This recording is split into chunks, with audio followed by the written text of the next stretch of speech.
Hello everyone, welcome in my YouTube channel Biology for NEET Crackers। Students देखिए हमारा genetics portion चल रहा था, उसमें हमने Mendel's law, codominance, incomplete dominance सब कुछ देख लिया था। आज की क्लास में हम chromosomal theory of inheritance discuss करेंगे। देखिए गाइस, मेंडल्स ने जो अपना रूल दिया था वो किसके बेसिस पे दिया था? उन्होंने जीन्स की बात की थी, है ना। उन्होंने किसकी बात की थी? जीन की बात की थी और एलील की बात की थी, ठीक है।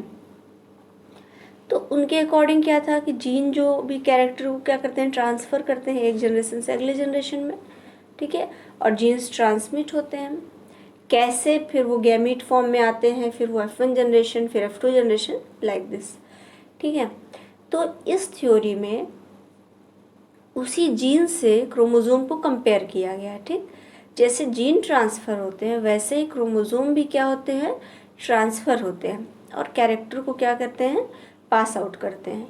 तो यहाँ देखिए बोला है it stabilise parallelism between the behaviour of chromosome and Mendelian factor, ठीक। क्योंकि जो मेंडल जी थे उस समय जब था तो उस समय जीन वर्ड नहीं आया था, उसमें क्या बोला जाता था, उसको फैक्टर बोला जाता था, इसीलिए यहाँ पे फैक्टर वर्ड का यूज़ किया है।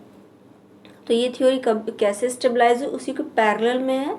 जैसे फैक्टर का बिहेवियर है वैसे ही क्रोमोसोम का भी बिहेवियर कैसे होगा उसको यहाँ पे देखना है।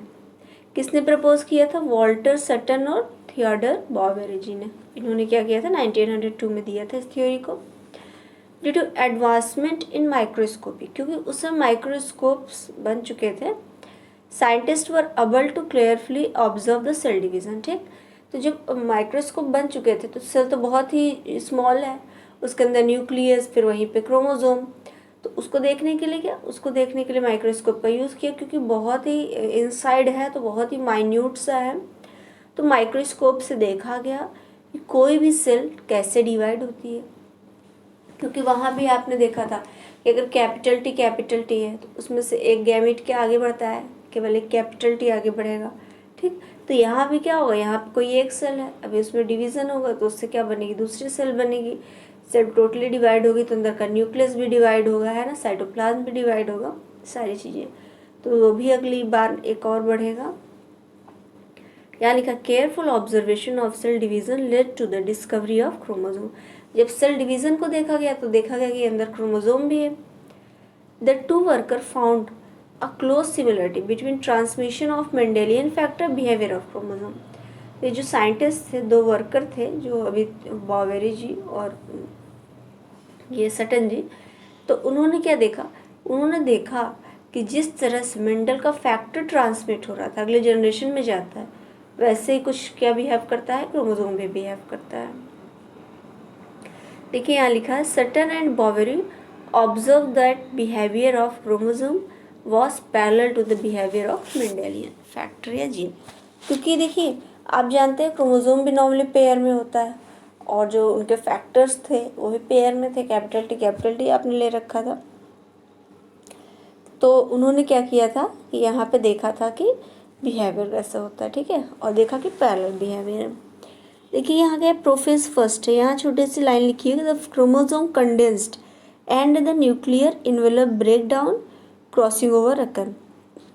आप वैसे आप ये डायग्राम देख सकते हो, नहीं तो आप बेस्ट है कि एक बार आप 11th में जो सेल डिवीज़न आपने पढ़ रखा है उसको अच्छे से देख लो एनसीईआरटी में, तो वहाँ क्लियर हो जाएगा आपको कि न्यूक्लियस फिर पेयरिंग होती है, उसके बाद क्या होते हैं वो इक्वेटर पे, इक्वेटर मीन्स जैसे यहाँ बीच में अरेंज है ना, उसको इक्वेटर बोला गया। तो वो पेयरिंग होने के बाद ही इक्वेटर पे अरेंज हो जाते हैं।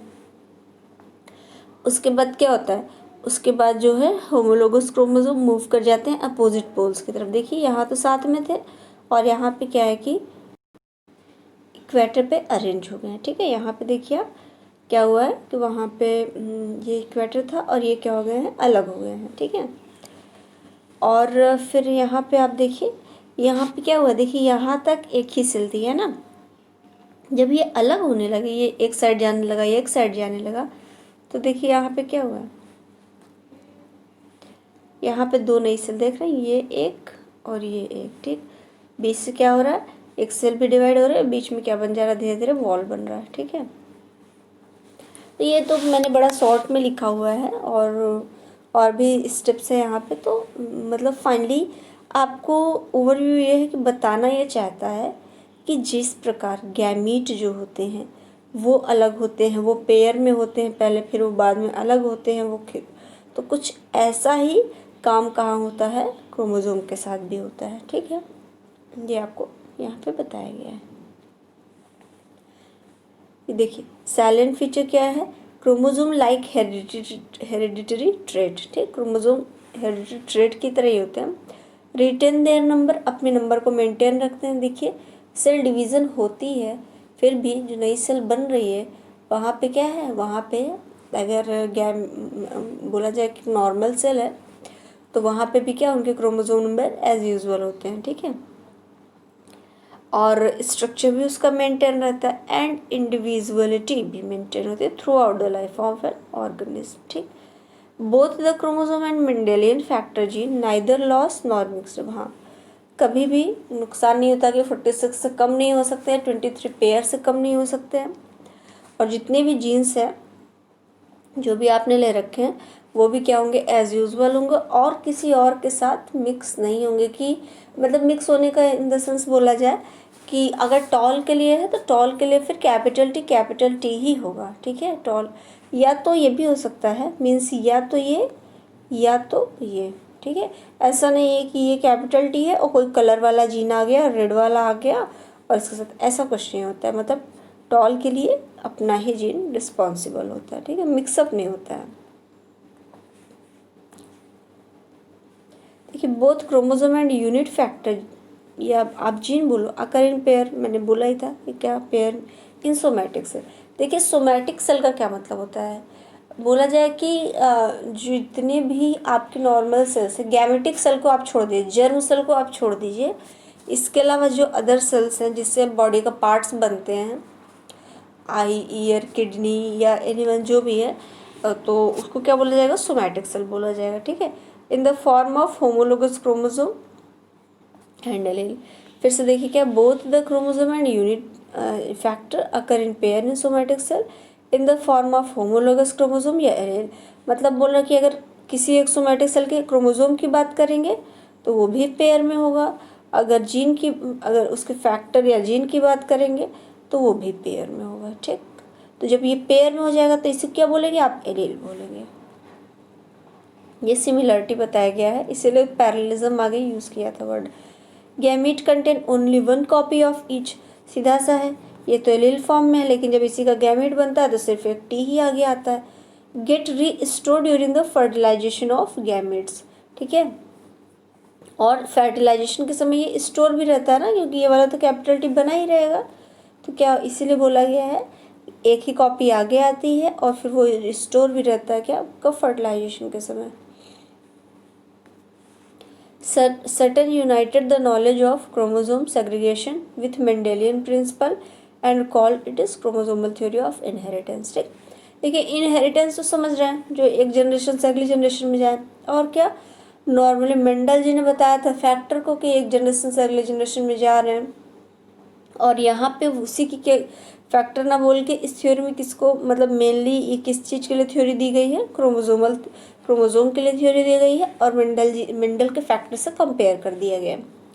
Experimental verification of chromosomal theory of inheritance was later done by Thomas Morgan Hunt, who is also known as father of experimental genetics. बाद में इसको एक्सपेरिमेंट करके भी वेरीफाई किया गया, तो थॉमस टी.एच. मॉर्गन जी ने इसको पूरा एक्सप्लेन किया एक्सपेरिमेंट से, तो उन्हें इसीलिए उनको फादर ऑफ एक्सपेरिमेंटल जेनेटिक्स भी बोलते हैं। देखिए ये एनसीईआरटी का यहाँ कंपेयर किया गया, आप ऐसे कंपेयर करके देख लो तो पूरी थ्योरी और अच्छे से क्लियर हो जाएगी। जैसे कि इधर बात किया गया है आपका क्रोमोसोम का, इधर बात किया गया आपका जीन का, ये भी पेयर में होते हैं, फिक्स ये भी पेयर में होंगे। If segregate at the time of gamete formation such that only one of each pair is transmitted gamete।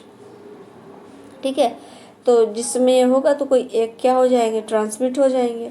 यहाँ segregate at gamete formation only one of each pair transmitted to gamete, ये भी fix है, कोई एक ही आगे जाएगा। Independent pair segregate independently of each other, one pair segregate independently of each other. तो यहाँ भी क्या होता है, जब क्रोमोसोम भी डिवाइड करता है तो दो डबल होते हैं, ये अलग अलग हो जाते हैं। यहाँ भी है, ये डिवाइड कर रहा है तो इसमें से कोई टी अलग जाएगा, एक दूसरा टी यहाँ जाएगा।